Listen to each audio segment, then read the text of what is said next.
Scam ಹೇಗೆ ಬೇಕಾದ್ರೂ ನಡಿಬಹುದು, ಹೀಗೆ ನಡಿಬೇಕಂತ ಏನಿಲ್ಲ. ಅದೇ ನಾನೀಗ ಒಂದು 5 ವರ್ಷದ ಹಿಂದೆ ಏನಾಗಿತ್ತು, ಈ ಫೋನ್ ಸ್ಕ್ಯಾಮ್ಗಳು ನಡೀತಾ ಇತ್ತು. ಒಂದು ಐಫೋನ್ ಅಂತ ಒಂದು ಸೇಲ್ ಮಾಡೋದಾಗಿರ್ಬೋದು, ಹೈ ಎಂಡ್ ಫೋನ್ ಯಾವುದಿದೆ ಅದ್ರ ಮೇಲೆ ಒಂದು ಸ್ಕ್ಯಾಮ್ ಮಾಡ್ತಾ ಇದ್ದೆ. ಹೇಗೆ ಅಂತ ಹೇಳಿದ್ರೆ ಆಲ್ಮೋಸ್ಟ್ ಜನರಿಗೆ ಗೊತ್ತಿರುತ್ತೆ ಇದು ಸ್ಕ್ಯಾಮ್ ಹೇಗೆ ನಡೆಯುತ್ತೆ, ಮತ್ತೆ ಆನ್ಲೈನ್ ಫ್ರಾಡ್, ಇದು ಆನ್ಲೈನ್ ಸ್ಕ್ಯಾಮ್. ಹೀಗೆ ನಾನೊಂದು 5 ವರ್ಷದ ಹಿಂದೆ ಕೂಡ ಆಕ್ಸೆಸ್ ಮಾಡಿದ್ದೆ. ಇನ್ಸ್ಟಾಗ್ರಾಮಲ್ಲಿ ಆಗಿರ್ಬೋದು, ಫೇಸ್ಬುಕ್ಕಲ್ಲಿ ಆಗಿರ್ಬೋದು, ಈ ಥರ ಎಲ್ಲ ಆ್ಯಡ್ಗಳನ್ನು ಹಾಕ್ತಾರೆ. ಅವರೇ ಖರ್ಚು ಮಾಡಿಬಿಟ್ಟು ಇಷ್ಟು ಆ್ಯಡ್ ರನ್ ಮಾಡಿಬಿಡ್ತಾರೆ. ಸೊ ಆ್ಯಡನ್ನು ನೋಡಿಬಿಟ್ಟು ಕೆಲವರೆಲ್ಲ ಅದನ್ನು ಸತ್ಯ ಅಂತ ನಂಬ್ಕೊಂಡು ಏನು ಮಾಡ್ತಾರೆ, ಫೋನನ್ನು ಆರ್ಡರ್ ಮಾಡಲಿಕ್ಕೆ ಅಥವಾ ಬೇರೆ ಏನೋ ಗಾಡ್ಜೆಟ್ಗಳನ್ನು ಆರ್ಡರ್ ಮಾಡಲಿಕ್ಕೆ ಸ್ಟಾರ್ಟ್ ಮಾಡ್ತಾರೆ. ಹೀಗೆ ನಾನೊಂದು 5 ವರ್ಷದ ಹಿಂದೆ ಕೂಡ ಆಕ್ಸೆಸ್ ಮಾಡಿದ್ದೆ. ಇನ್ಸ್ಟಾಗ್ರಾಮಲ್ಲಿ ಆಗಿರ್ಬೋದು, ಫೇಸ್ಬುಕ್ಕಲ್ಲಿ ಆಗಿರ್ಬೋದು, ಈ ಥರ ಎಲ್ಲ ಆ್ಯಡ್ಗಳನ್ನು ಹಾಕ್ತಾರೆ. ಅವರೇ ಖರ್ಚು ಮಾಡಿಬಿಟ್ಟು ಇಷ್ಟು ಆ್ಯಡ್ ರನ್ ಮಾಡಿಬಿಡ್ತಾರೆ.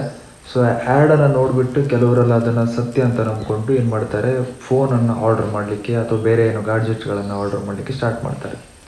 ಸೊ ಅವರು ಬೇರೆ ಏನು ಆಪ್ಷನ್ ಇಡಲ್ಲ, ಕ್ಯಾಶ್ ಆನ್ ಡೆಲಿವರಿ ಆಪ್ಷನ್ ಏನೂ ಇಡಲ್ಲ. ಇದು ಬ್ಯಾಂಕ್ ಟ್ರಾನ್ಸ್ಫರ್, UPI ಈ ಥರ ಆಪ್ಷನ್ ಇಟ್ಬಿಟ್ಟು ಜನರನ್ನ ಸೇಮ್ ಮರಳು ಮಾಡ್ತಾರೆ. ಗೊತ್ತಾಗಲ್ಲ ನಿಮಗೆ ಅದು ಫ್ರಾಡಾ ಅಥವಾ ಸತ್ಯನಾ ಅಥವಾ ಏನಂತ. ಸ್ಟೋರಿದ್ದು ಅಡ್ರೆಸ್ ಎಲ್ಲ ಬೇರೆ ಸೆಂಡ್ ಮಾಡ್ತಾರೆ. ಅದು ಕಂಪ್ಲೀಟ್ ಫ್ರಾಡ್ ಅಂತಲೇ ಗೊತ್ತಾಗಲ್ಲ, ಆ ಥರ ನಿಮ್ಗೆ ನಂಬಿಸ್ಬಿಡ್ತಾರೆ ಅವರು. ಓಕೆ, ಸೊ ಅದೇ 5 ವರ್ಷದ ಹಿಂದೆ ನನಗೂ ಕೂಡ ಅದೇ ಥರ ಅನುಭವ ಆಗಿತ್ತು. ಆನಂತರ ಅದು ಹೋಗಿ ಅದನ್ನು ಯೂಟ್ಯೂಬಲ್ಲೆಲ್ಲ ನೋಡಿದಾಗ ಸೊ ಅದು ಫ್ರಾಡ್ ಅಂತ ಗೊತ್ತಾಯಿತು. ಇಲ್ಲಾಂತೇಳಿ ನಾನು ಪೇ ಮಾಡ್ಕೊಂಡು ನಾನು ಕೂಡ ಬೈ ಮಾಡ್ತಿದ್ದೇನೋ ಆ ಟೈಮಲ್ಲಿ. ರೀಸೆಂಟ್ಲಿ ಏನಾಗಿತ್ತು ಅಂತ ಹೇಳಿದ್ರೆ, ಇನ್ಸ್ಟಾಗ್ರಾಮಲ್ಲಿ ಹೀಗೆ ಸ್ವೈಪ್ ಮಾಡ್ಕೊಂಡು ಬರುವಾಗ ಆ್ಯಡ್ಗಳೆಲ್ಲ ಬರ್ತಾಯಿತ್ತು. ಈಗ ಫೇಕ್ ಆ್ಯಡ್ಗಳು. ಸೊ ಇದು ಲೋನ್ಸಲ್ಲಿ ಏನು ಫ್ರಾಡ್ ನಡೀತಿದೆಯಲ್ಲ, ಫೇಕ್ ಲೋನ್ಸರ, ಸೊ ಅದೇ ರೀತಿ ಈಗ ಮತ್ತೆ ಪುನಃ ಬಂದಿದೆ ಅದು. ಈ ಫೋನ್ಗಳನ್ನೆಲ್ಲ ಬೈ ಮಾಡೋದು, ಆನ್ಲೈನ್ ಫೋನ್ಗಳು ಯಾವುದೋ ಇದು ಇಷ್ಟು ಕೊಡ್ತೀವಿ ಅಷ್ಟು ಕೊಡ್ತೀವಿ, 999 ರುಪೀಸಿಗೆ ಕೊಡ್ತೀವಿ, ಹೀಗೆ ಈ ಥರದ್ದೆಲ್ಲ ಒಂದು ಆ್ಯಡ್ಗಳು ರನ್ ಆಗ್ತಾಯಿತ್ತು. ನಾನು ಜಸ್ಟ್ ಈಗ ಸ್ವೈಪ್ ಮಾಡ್ಕೊಂಡು ಬಂದೆ, ಚಾಟ್ ಕೂಡ ಮಾಡಿದ್ದೀನಿ, ತೋರಿಸ್ತಾ ಇದ್ದೀನಿ ನೋಡಿ ನಿಮಗೆ. ಒಬ್ಬ ಹೇಳ್ತಾ ಇದ್ದಾನೆ 500 ರೂಪಾಯಿ ಅಡ್ವಾನ್ಸ್ ಪೇ ಮಾಡ್ಕೊಳ್ಬೇಕಂತೆ, ಆನಂತರ ನಿಮಗೆ 15 Pro Maxನ್ನು ಡೆಲಿವರಿ ಮಾಡ್ತಾನಂತೆ. ಅದು ಡೆಲಿವರಿ ಕ್ಯಾಶ್ ಆನ್ ಡೆಲಿವರಿ ಇರಲ್ಲ ಅಂತೆ, 500 ರೂಪಾಯಿ ಅಡ್ವಾನ್ಸ್ ಪೇ ಮಾಡ್ಕೋಬೇಕಂತೆ, ಆನಂತರ ಅವನು ಡೆಲಿವರಿ ಕೊಡ್ತಾನಂತೆ. ಅಡ್ರೆಸ್ಗೆ, ನಮ್ಮ ಅಡ್ರೆಸ್ಗೆ ಡೆಲಿವರಿ ಕೊಡ್ತಾನೆ, ಅಲ್ಲಿ ತನಕ ಕೊಡಲ್ಲ ಅಂತೆ. ಇನ್ನೊಬ್ಬ ಏನಂತ ಹೇಳಿದ್ರೆ 19,999 ರುಪೀಸ್ಗೆ ಸೇಲ್ ಮಾಡ್ತಾ ಇದ್ದಾನಂತೆ. ಅವನದು ಕತೆ ಕೇಳಿದರೆ ಫುಲ್ ಕ್ಯಾಶ್ ಒಂದೇ ಸಲ ಹಾಕಬೇಕಂತೆ, ಆನಂತರ ಆ ಅಡ್ರೆಸ್ಗೆ ಡೆಲಿವರಿ ಕೊಡ್ತಾನಂತೆ. ಕ್ಯಾಶ್ ಆನ್ ಡೆಲಿವರಿ ಆಪ್ಷನ್ ಇಲ್ಲ ಅಂತೆ. ಇನ್ನೊಬ್ಬನ ಕೇಳಿದರೆ ಅವನದು ನೋಡ್ಬೋದು, best seller in the world ಅಂತ ಒಂದು ಆಪ್ಷನ್ ತೋರಿಸ್ತಾ ಇದೆ ನೋಡಿ ಇನ್ಸ್ಟಾಗ್ರಾಮಲ್ಲಿ. ಸೆಲ್ಲರ್ ಸ್ಪೆಲ್ಲಿಂಗ್ ಕೂಡ ಕರೆಕ್ಟಾಗಿಲ್ಲ, ಅದು ಕರೆಕ್ಟಾಗಿ ಕೆಲವರಿಗೆ ಗೊತ್ತಾಗುತ್ತೆ ಅದು ಫೇಕ್ ಅಂತ. ಇಂಗ್ಲೀಷ್ ಕೂಡ ಸರಿಯಾಗಿ ಇಲ್ಲ ಗುರು, ಪೂರ್ ಇಂಗ್ಲೀಷ್ ಒಂದು. ಆದರೂ ಫ್ರಾಡ್ ಮಾಡೋಕ್ಕೆ ನೋಡ್ತಾ ಇದ್ದಾನೆ ಜನರಿಗೆಲ್ಲ. ಸೊ ಈ ರೀತಿ ಯಾಮಾರಿಸ್ತಾ ಇದ್ದಾರೆ. ಅಂದರೆ ಫಸ್ಟ್ ನೀವೇನಾದರೂ ಅಮೌಂಟ್ ಕಟ್ಕೊಂಡ್ರಿ ಅಂತ ಹೇಳಿದರೆ, 500 ರೂಪಾಯಿ ಏನಾದರೂ ಕಟ್ಕೊಂಡ್ರಿ ಅಂತ ಹೇಳಿದ್ರೆ ಮತ್ತೆ ಅಮೌಂಟ್ ಕೇಳ್ತಾರೆ. ಡೆಲಿವರಿ ಚಾರ್ಜಸ್, ಆ ಚಾರ್ಜಸ್, ಈ ಚಾರ್ಜಸ್ ಅಂತ ಹೇಳಿ ಅದರಲ್ಲಿ ಮತ್ತೆ ಕಿತ್ಕೊಳ್ತಾರೆ. ಆಮೇಲೆ ನಿಮಗೆ 1 ರೂಪಾಯಿ ಕೂಡ ಆ ಫೋನ್ ಸಿಗೋದು ಹೋಗಲಿ, 1 ರೂಪಾಯಿ ನಿಮಗೆ ರಿಟರ್ನ್ ಸಿಗೋಲ್ಲ. ಸೊ ಈ ರೀತಿ ಆಗುತ್ತೆ.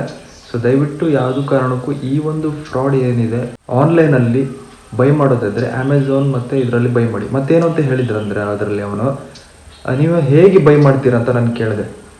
ಇಷ್ಟು ಕಮ್ಮಿ ರೇಟಲ್ಲಿ ಹೇಗೆ ಕೊಡ್ತಾಯಿದ್ದೀರಿ ನಮಗೆ? ಒಬ್ಬ ಹೇಳ್ತಾ ಇದ್ದಾನೆ, ಆ ಫೋನು ನಾವು ಸ್ಮಗಲ್ ಮಾಡಿರುವಂಥ ಕಸ್ಟಮರಿಂದ ನಾವು ಬೈ ಮಾಡ್ತಾ ಇದ್ದೇವೆ ಅಂತ ಹೇಳ್ದ. ಇನ್ನೊಬ್ಬನ ಹತ್ರ ಕೇಳಿದೆ, ಅವನು ಅಮೆಝಾನಲ್ಲಿ ಹ್ಯಾಕ್ ಮಾಡಿಬಿಟ್ಟು ನಮ್ಗೆ ಕೊಡ್ತಾ ಇದ್ದಾನಂತೆ. ಅದು ಎಷ್ಟಕ್ಕೆ? 300 ರೂಪಾಯಿಗೆ iPhone 15 Pro Maxನ್ನು 300 ರೂಪಾಯಿ ಕೊಡ್ತಾ ಇದ್ದಾನೆ. ಯಾರು ಕೊಡ್ತಾರೆ ಗುರು 300 ರೂಪಾಯಿ iPhone 15 Pro Maxನ? ಇವನ್ ಸ್ಮಗಲ್ಡ್ ಮಾಡಿ ಫೋನ್ ಕೂಡ 300 ರೂಪಾಯಿ ಸಿಗೋಲ್ಲ. ಈ ರೀತಿ ಎಲ್ಲ ಸ್ಕ್ಯಾಮ್ ಮಾಡೋಕ್ಕೆ ಸ್ಟಾರ್ಟ್ ಮಾಡಿ. ದಯವಿಟ್ಟು ಈ ಸ್ಕ್ಯಾಮ್ಗಳಿಗೆಲ್ಲ ನೀವು ಯಾವುದೇ ಕಾರಣಕ್ಕೂ ಇದು ಮಾಡೋಕ್ಕೆ ಹೋಗ್ಬೇಡಿ, ರೆಸ್ಪಾನ್ಸ್ ಮಾಡೋಕ್ಕೆ ಹೋಗ್ಬೇಡಿ, ಬಿಟ್ಬಿಡಿ ಅದನ್ನ ಅಲ್ಲಿಗೆ. ಮತ್ತು ಯಾವುದೇ ರೀತಿ ದುಡ್ಡನ್ನು ಪೇ ಮಾಡೋಕ್ಕೆ ಹೋಗ್ಬೇಡಿ. ಈ ಥರ ಸ್ಕ್ಯಾಮ್ಗಳು ತುಂಬ ನಡೀತಾ ಇದೆ ಈಗ.